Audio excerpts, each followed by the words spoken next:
नमस्कार दोस्तों, जय श्री कृष्णा, राधे राधे। भैया दूज की कहानी। एक बुढ़िया माई थी, उसके 7 बेटे थे और एक बेटी थी। बेटी की शादी हो चुकी थी। जब भी उसके बेटे की शादी होती, फेरों के समय एक नाग आता और उसके बेटे को डस लेता था। बेटे की वहीं मृत्यु हो जाती और बहू विधवा। इस तरह उसके 6 बेटे मर गए। 7वें शादी होने बाकी थी। इस तरह अपने बेटे के मर जाने के दुख से बुढ़िया माई रो रो के अंधी हो गई थी। भाई दूज आने को हुई तो भाई ने कहा कि मैं बहन के तिलक करवाने जाऊंगा।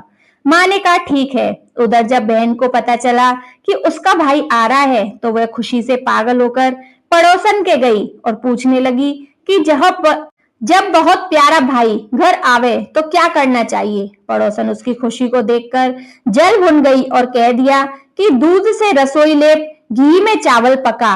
बहन ने ऐसा ही किया। उधर भाई जब बहन के घर जा रहा था तो उसे रास्ते में सांप मिला। सांप उसे डसने को हुआ।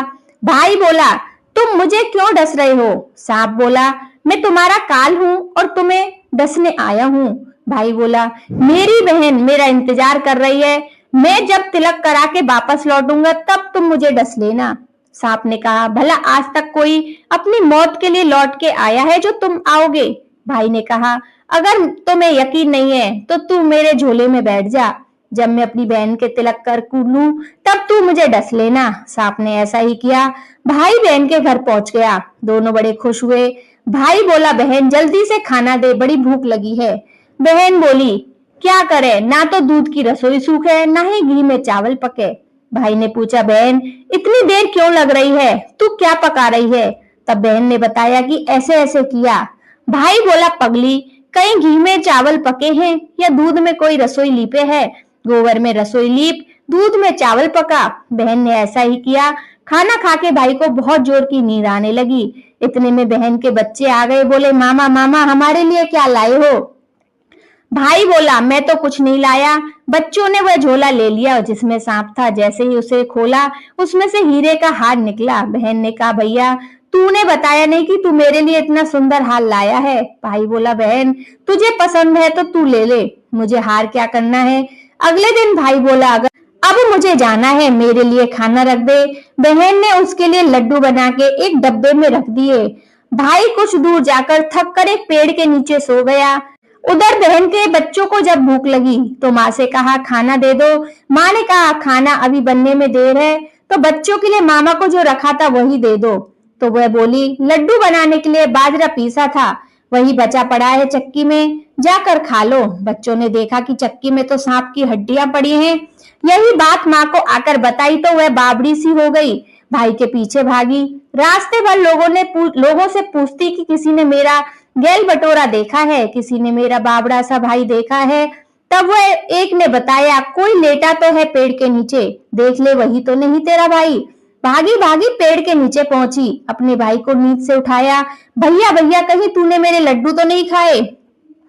भाई बोला, ये ले तेरे लड्डू, नहीं खाए मैंने, ले दे के लड्डू ही तो दिए थे। उसके पीछे पीछे आ गई। बहन बोली, नहीं भाई तू झूठ बोल रहा है, जरूर तूने खाया है, अब तो मैं तेरे साथ चलूंगी। भाई बोला, तू ना मान रही है तो चल फिर।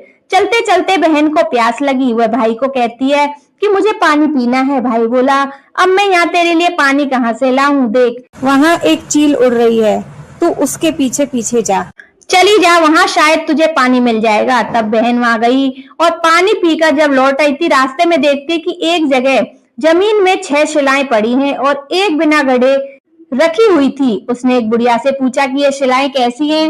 उस बुढ़िया ने बताया कि एक बुढ़िया है, उसके 7 बेटे हैं। 6 बेटे तो शादी के मंडप में ही मर चुके हैं। उसके नाम की यह शिला है, जमीन में गड़ी है। तभी 7वें की शादी होनी बाकी है। जब उसकी शादी होगी तब वह भी मंडप में ही मर जाएगा, तब वह 7वीं शिला भी जमीन में गड़ जाएगी। यह सुनकर बहन समझ गई यह शिलाएं किसी और की नहीं बल्कि उसके भाई के नाम की है। उसने उस बुढ़िया से अपने 7वें भाई को बचाने का उपाय पूछा।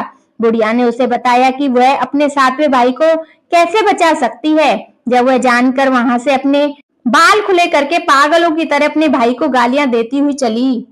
भाई के पास आकर बोलने लगी, तू तो जलेगा, कुटेगा, मरेगा। भाई उसके ऐसे व्यवहार को देखकर चौंक गया, पर उसे कुछ समझ नहीं आया। इसी तरह दोनों भाई बहन माँ के घर पहुंच गए। थोड़े समय के बाद भाई के लिए सगाई आने लगी। उसकी शादी तय हो गई। जब भाई को सहारा पहनाने लगे तो वह बोली, इसको क्यों सेहरा पहनाते हो? सेहरा तो मैं पहनूंगी, ये तो जलेगा मरेगा। सब लोगों ने परेशान होकर सेहरा बहन को दे दिया। बहन ने ऐसा किया कि बहन ने देखा उसमें कलंगी की जगह सांप का बच्चा था। बहन ने उसे निकाल के फेंक दिया। अब जब भाई घोड़ी चढ़ने लगा तो बहन फिर बोली, ये घोड़ी पर क्यों चढ़ेगा? घोड़ी पर तो मैं चढ़ूंगी, ये तो जलेगा मरेगा, इसकी लाश तो चील कौवे खाएंगे। सब लोग बहुत परेशान। सबने उसे घोड़ी पर भी चढ़ने दिया। अब जब बारात चलने को हुई तब बहन बोली, ये क्यों दरवाजे से निकलेगा? ये तो पीछे के रास्ते से जाएगा, दरवाजे से तो मैं चलूंगी।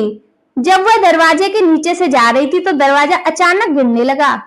बहन ने एक ईंट उठाकर अपनी चुनरी में रख ली। दरवाजा वहीं रुक गया। सब लोगों को बड़ा अचंभा हुआ। रास्ते में एक जगह बारात रुकी तो भाई को पीपल के पेड़ के नीचे खड़ा कर दिया। बहन कहने लगी, ये क्यों छांव में खड़ा होगा? ये तो धूप में खड़ा होगा, छांव में तो मैं खड़ी होंगी। जैसे वह पेड़ के नीचे खड़ी हुई, पेड़ गिरने लगा। बहन ने एक पत्ता तोड़कर अपनी चुनरी में रख लिया। पेड़ वहीं रुक गया। अब तो सबको विश्वास हो गया ये बाबली कोई जादू टोना सीख कर आई है, जो बार बार अपने भाई की रक्षा कर रही है। ऐसे करते करते फेरों का समय आ गया।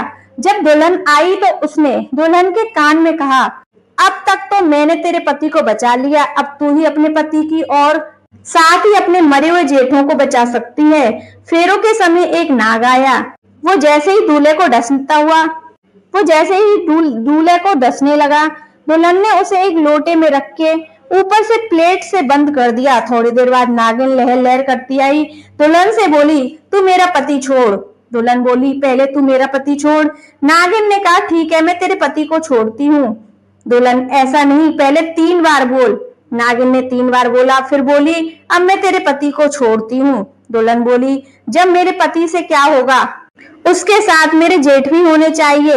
एक भी नागिन ने जेठ के भी प्राण दे दिए। फिर दुल्हन ने कहा, एक जेठ से लड़ाई हो गई तो एक और जेठ दे।